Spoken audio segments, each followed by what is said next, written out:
to another episode of Uncommon Voices, Uncommon Visions. I'm your host, Dr. Valerie Nyberg, and I am having this episode for Black History Month 2023.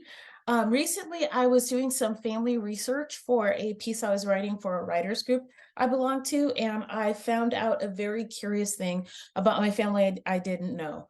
I knew that my great-grandma, Ella Golightly, was a school teacher in South Carolina in the early 1900s, and then she moved to Detroit, Michigan in 1919. But at the time, what I have done in research pointed to the first part of the migration of Blacks from the South to the North for better economic opportunities. What I didn't expect to find was that my great grandmother was part of my family that had to forcibly leave South Carolina, basically at the drop of a hat. So I was doing some research on Mark Huey Gassaway, who is my great grand uncle. He was an educator in Anderson County, South Carolina. He actually to graduate from Clafton University in Orangeburg, South Carolina in 1889. And he married a woman who was a graduate from Spelman College before it became Spelman College, but that's where she was educated. And they settled into Belton County for a while, where he was initially he took the test and he passed the test with the highest score to become the postmaster. But when folks found out that he was African American or Black, they threatened that if he took the post, he would regret it. I'll just say that. So he didn't. He instead decided to become the principal of Greeley Institute in Anderson. He worked there with his wife, and they helped that institution grow from serving 9 students to serving over 1,000. Then they moved on to Reed. Then he became the principal of Reed Street School, also in Anderson County. And his success and his teachings to his students became very controversial within the white community members. So despite his dedication and fortitude, there was first published threats in the newspaper, and then in 1919 he was told to leave town within 24 hours. His crime was creating the Anderson branch of the NAACP. Shortly after one of the local branch's first meetings, he was told by a community member that men would be coming to his house to kill him and his family. So within 24 hours, he left, and so did several of his nieces and nephews. And one of those nieces was my great-grandmother, Ella Golightly. Ella Golightly had graduated from Sterling College in Greenville, South Carolina, and she was a teacher in Anderson County at the time, and picked up with her uncle and left. He went to Cleveland, Ohio. She went to Detroit, Michigan, where she couldn't become a teacher in Detroit. So she had to take a job as a kitchen worker for the Board of Education in Detroit. I bring all this up to say, when we talk about reparations for Black people, we're not talking about giving something to people who haven't earned something or haven't lost something. I recently watched on the Today Show a segment on the Japanese American internment camps, and how in LA, the Japanese American Museum has a written record of every Japanese who was interned. And so people can go in and recognize a person listed in that book by stamping it. And what they want to do is they want to be able to recognize every individual who was forcibly removed from their home and sent to an internment camp during World War II. Well, for Black Americans, there has never been a full disclosure of what happened to them. I was super shocked to learn that my great grandmother had to leave. And what's really interesting is I looked up in the University of Missouri, and I'll make these available. Looking at the average salary of a Black teacher, female teacher, in between 1910 and 1919, my grandmother may have made as much as $143.92. If you put that in today's salary, that's like $21,000. And then she had to go and become a kitchen worker. And I say it like that, not because it's an indignified work, but this is a college educated woman who was forced to leave her home, leave all that she knew, flee with her daughter and her husband to work in somebody's kitchen. Where in history do we talk about these things? Where do we acknowledge the loss of income, the loss of opportunity, the loss of home ownership, the loss of having a people around you, your family around you, who could support you when things got tough? I mean, there were so many things that were lost in that move, and that's not to say that that was the only loss. I was looking up different information about my great grandmother, and in 1940, the census records have her as a boarder. In 1930, her husband Richard was actually killed while working at the Ford factory. He was run over by a car, and I actually saw the death certificate about that. And by 1940, she's living as a boarder. By 1950, she's living with my grandparents, and my mother was when my mother was a young child.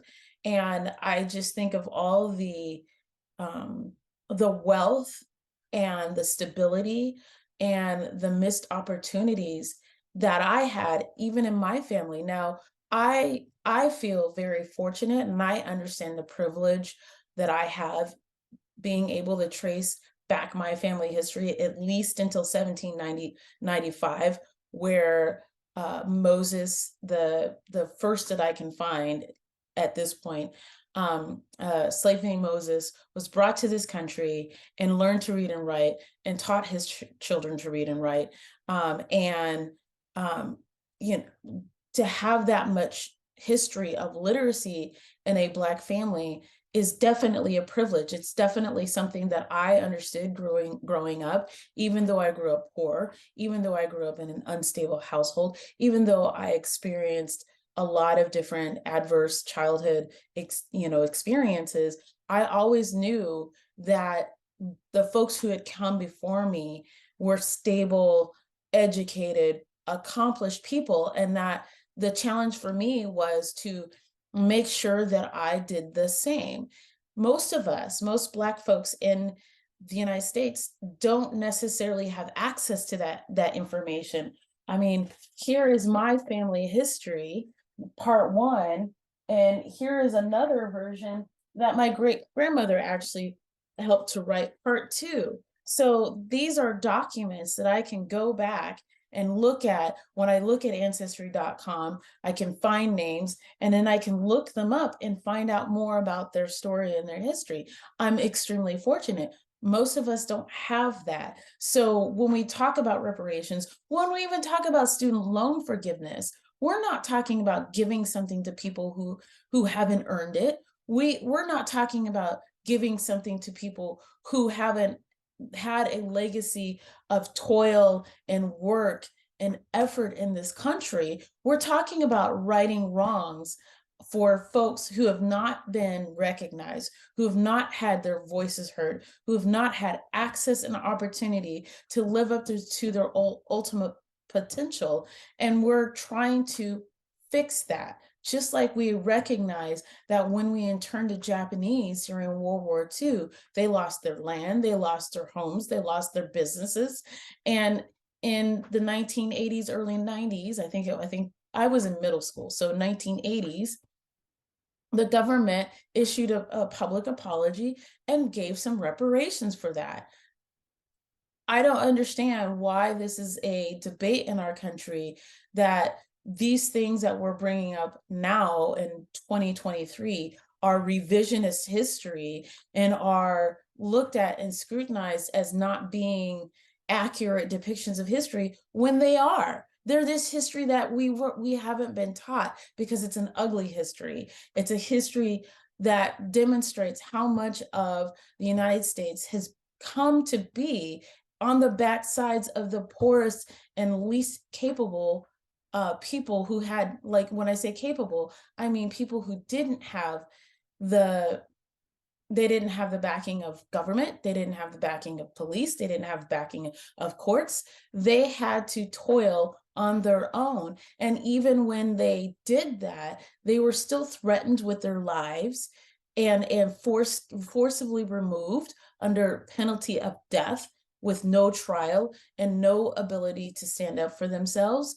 And we treat that as if we're making it up. When I hear Governor Ron DeSantis talk about, we're not going to have any, woke people in Florida, I wonder what's so disturbing about knowing the truth. What's so disturbing about recognizing that so many people in our country have never had an equal footing to others in our country. I think of my friends, like when I was raising my kids, and my friends, and I don't have a lot of friends for whom this is true, but I do have some friends who moved into their parents' houses after their parents retired and decided to either move away or move into a different, a facility, a care facility, or what have you. They got to move into their parents' houses, or their parents gave them cars, or their parents let them live rent free. Those are advantages that Black folks typically don't have access to, because typically a lot of us come from either rental units. I was raised in rentals. My mother never owned a house in her entire life. Or they own houses in places like Detroit, Michigan, where my grandparents' house, that house was abandoned and squatters actually took it because it wasn't, you couldn't sell it. So we have redlining to that cornered off Black folks in unwanted areas of the community.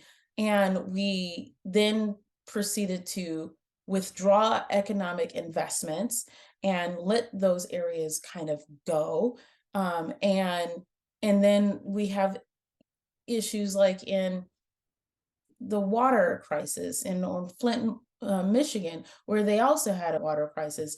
But we wonder why these things happen. It's because of the lack of investment over generations of people who've decided that, well, this place doesn't have the tax base to raise the taxes necessary to keep up with the needs of the water infrastructure. So we're just gonna kind of pass the buck and hopefully it doesn't fall apart on our watch. These are people's lives, they're their homes, they're their places of refuge, and they have been let down over and over and over again. So I actually, in the 1990s, I remember reading an article about reparations, and I remember talking with my mom about it. And I wasn't convinced at that time that Black people needed reparations, mostly because I was raised with this notion, at least in school, that, we're supposed to pull ourselves up by our bootstraps. But when you pull yourself up and you get kicked down, and you pull yourself up and you get kicked down, and you pull yourself up and you get kicked down, and your leg gets broken, is that really what our country wants to stand for? Is that what we want to say is equitable for everyone? To ignore that history, to ignore those facts, and to, um, for lack of a better word, whitewash them? Is that where we're going? Is I hear these arguments about the student loan forgiveness and people suing because, well, I didn't have, access to that. This is not, our country isn't about, equal is not equity. And our country isn't about making sure that everyone has the exact same thing. It's about being able to come to a place and have an equitable chance to make something of yourself. And over and over again, we see in our educational systems, we see in the prison systems, we see in many facets of our society that not everyone has had that same access to opportunity. And in the year 2023, I really feel that we have to acknowledge that in order to move forward, because if we don't, we'll continue to ignore the elephant in the room. I pulled this Bloomberg article. It was written in June of last year that talks about Black Americans in 2019 had 1/6 of the wealth of white Americans on average per capita basis. And that this was based on a paper by four economists. And that is an improvement over the 60-to-1 ratio in 1860 on the eve of the Civil War.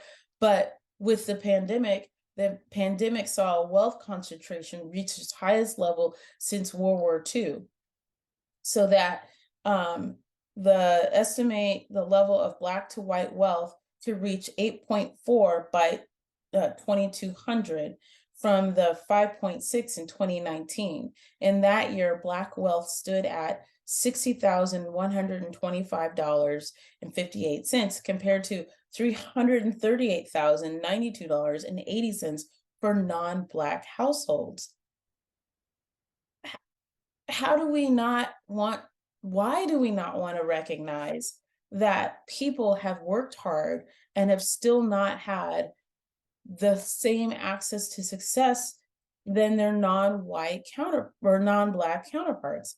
I don't understand why that continues to be a sore point. And then when I look at, this is my grandmother's obituary that, she earned her teaching certificate in Sterling College at Greenville, South Carolina, and taught in Anderson County in South Carolina before coming to Detroit in 1919.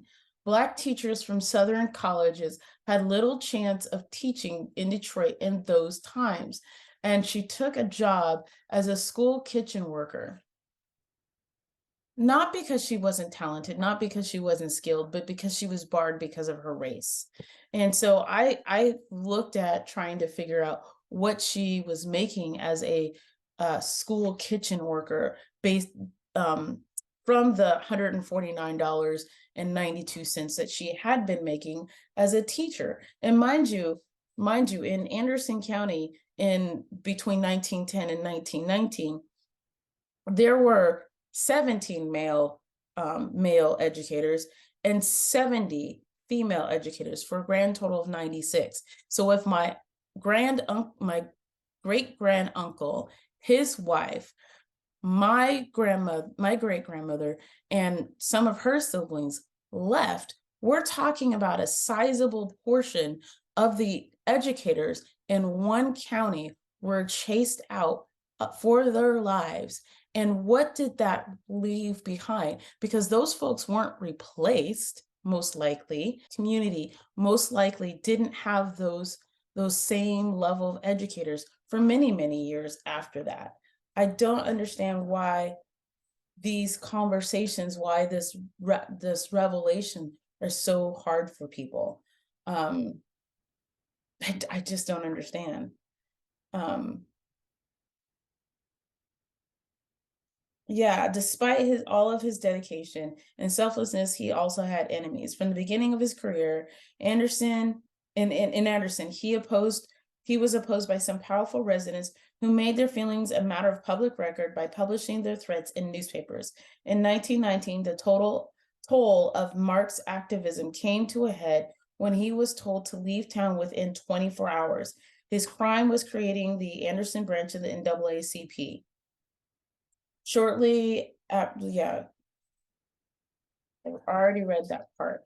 Mark and his family made a hasty retreat to his brother's brothers in Seneca, South Carolina, where they rallied and collected firearms. Kerry and others advised that there would be more guns and a legal system that would not support Gasaway's position if they chose to retaliate. The next morning, Mark, his immediate family, and several of his nephews and nieces left South Carolina, never to return. Offending Negro leaves Anderson. With departure of preacher, fear of race trouble diminishes. School teacher resigns. Anderson, October 9th. The feeling that race trouble might develop here as a result of statements alleged to have been made by Reverend Boucher, pastor of one of the Negro churches in the city, diminished considerably today when it became known that the Negro preacher had left the city. The situation since Monday afternoon had been tense.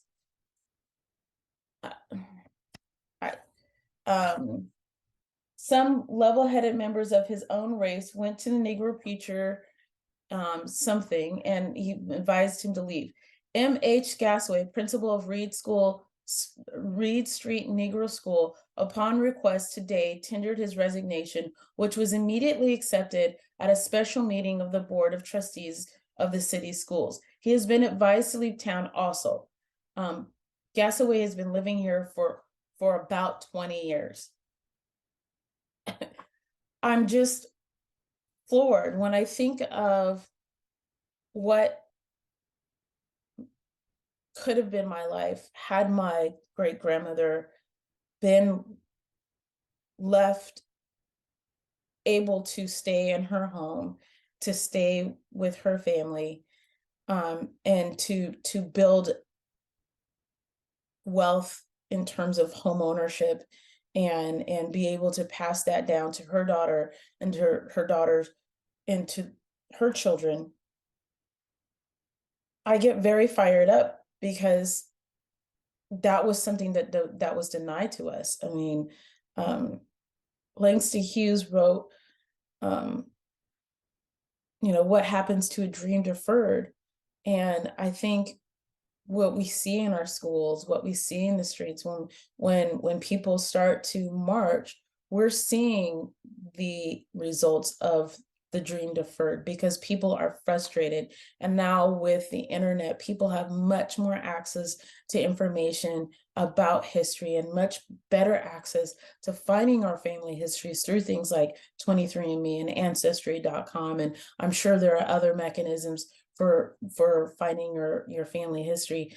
And we're finding out we weren't just slaves.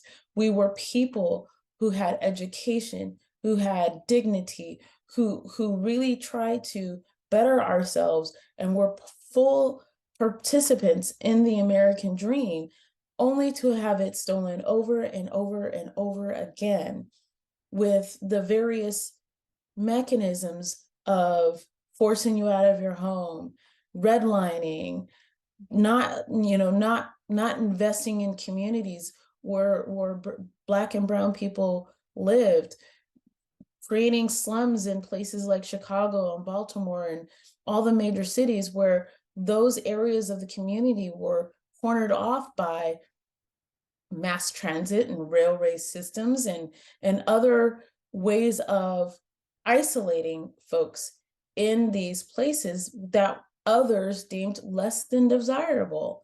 We have to recognize that. We have to reconcile that. I do believe at this point that reparations are in order, not for people like me. I think like me, my children, we're okay, but there are many people who are not okay. And those folks deserve to be okay. And they deserve to have the same investment in them that we invest in our farmers, we invest in our politicians, we invest in our small business owners.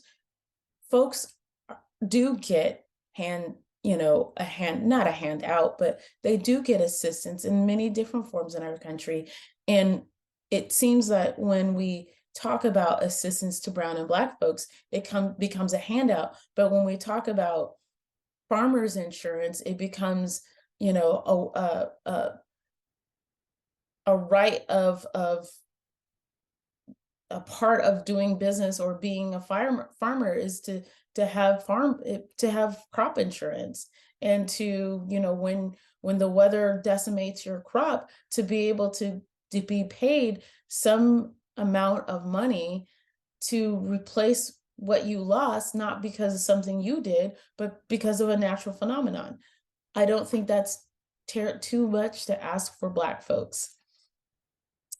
Again, this was kind of like an ad hoc topic that I've been thinking a lot about, that kind of came to a head this weekend when I was doing research about my family, and discovered that my great grandmother was chased out of town, and how that changed her life, that changed her daughter's life, and the economic impact of all those changes, economic, social, political, you name it. It had a profound impact, and yet we don't recognize these things as a country.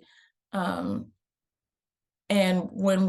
as we begin to find them out and call them out, people are talking about being woke and rewriting history and revisionist history, as if these things didn't happen, like we're making it up. And it's appalling to me that more people aren't understanding how they got to where they are is directly opposed or directly linked to how other people weren't allowed to get to where they could have been. Again, this is another episode of Uncommon Voices, Uncommon Visions. I'm your host, Dr. Valerie Nyberg. Thank you for listening. Feel free to like, share, or comment on this episode. Thank you again. Talk to you later.